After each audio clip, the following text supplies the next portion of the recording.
wake up, you turn on the tap for your morning coffee, and absolutely nothing comes out. It's incredibly frustrating, right? Well, today we're diving into a fascinating explainer on how the intersection of environmental science and cutting-edge technology is tackling this exact issue. We're looking at how advanced spatial data, specifically geographic information systems and remote sensing, is being actively deployed to solve one of Malaysia's absolute most pressing environmental crises: water pollution in the Selangor River Basin. So if you've ever wondered how scientists actually monitor vast, complex waterways without having to manually test every single drop, you are definitely in the right place. Here is our roadmap for today. We'll be covering 1. The Selangor water crisis. 2. Tracking pollution from above. 3. Point versus non-point sources. 4. The 5 scientific studies. And 5. Proactive environmental stewardship. Let's kick things off with Section 1, the Selangor water crisis. As this source material powerfully points out, Selangor is literally the economic heartbeat of Malaysia. It's a bustling, rapidly expanding region, home to millions of people.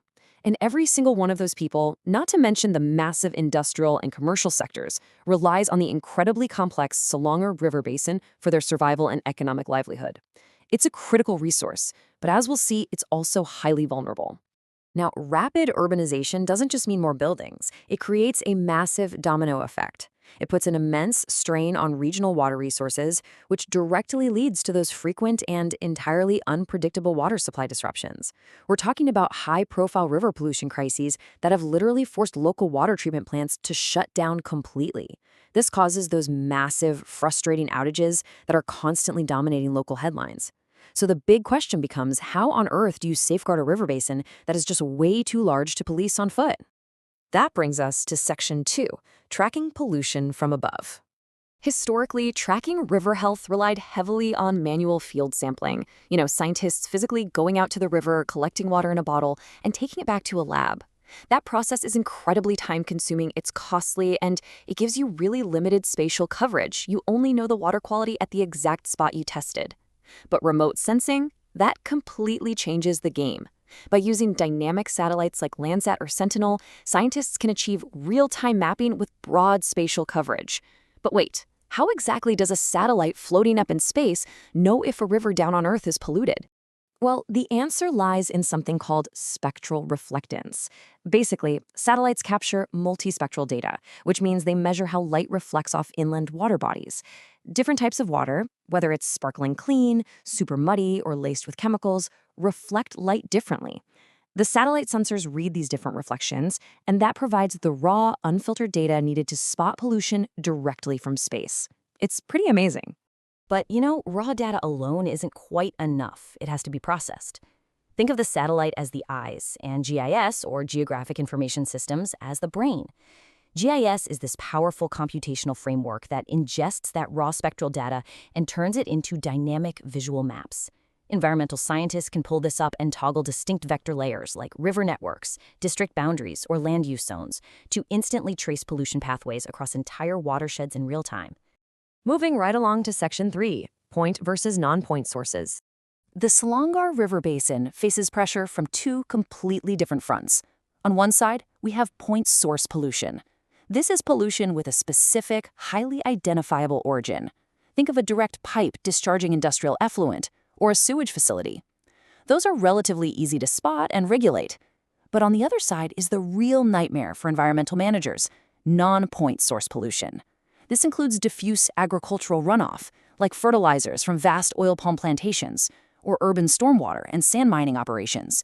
There is no single pipe to plug here. The pollution is just coming from everywhere at once. Let's trace how this non-point pollution actually builds into a full-blown crisis. First, it originates across massive areas of land. When it rains, the water acts like a broom, sweeping these pollutants up and moving them diffusely through the entire watershed. Eventually, all that widespread runoff converges and accumulates in the mainstream network. And by the time that happens, it triggers massive, invisible pollution spikes right before the water reaches the treatment plants. Without advanced spatial modeling to isolate these triggers early on, preventing a plant shutdown is pretty much impossible. Now, to actually grade the health of the water, scientists use a water quality index. They analyze the satellite data for specific chemical and physical parameters, things like dissolved oxygen, biochemical oxygen demand, and total suspended solids. Think of these as the vital signs for the river's overall health score. All right, into the core data with Section 4, the 5 scientific studies. Some truly groundbreaking work has been done right here in the Selangor Basin to test these exact methods. Researchers successfully combined GIS and land use data to accurately estimate exactly where pollutants accumulate across the massive river network.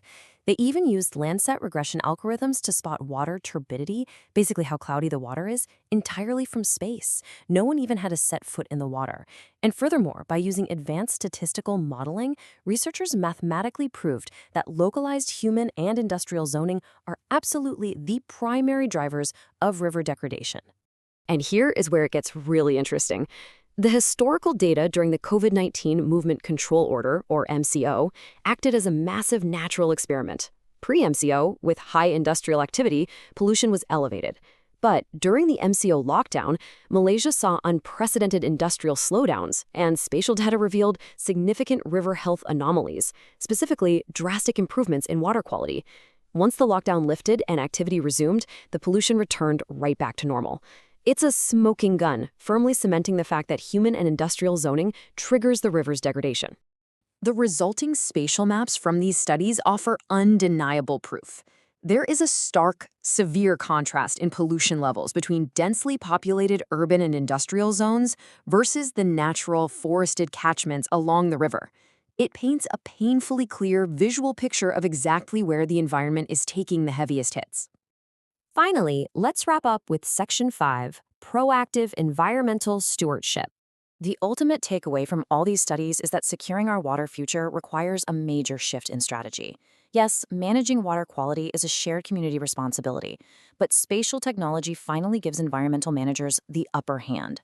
By combining remote sensing and GIS, authorities no longer have to wait for a treatment plant to sound the alarm over a sudden pollution spike.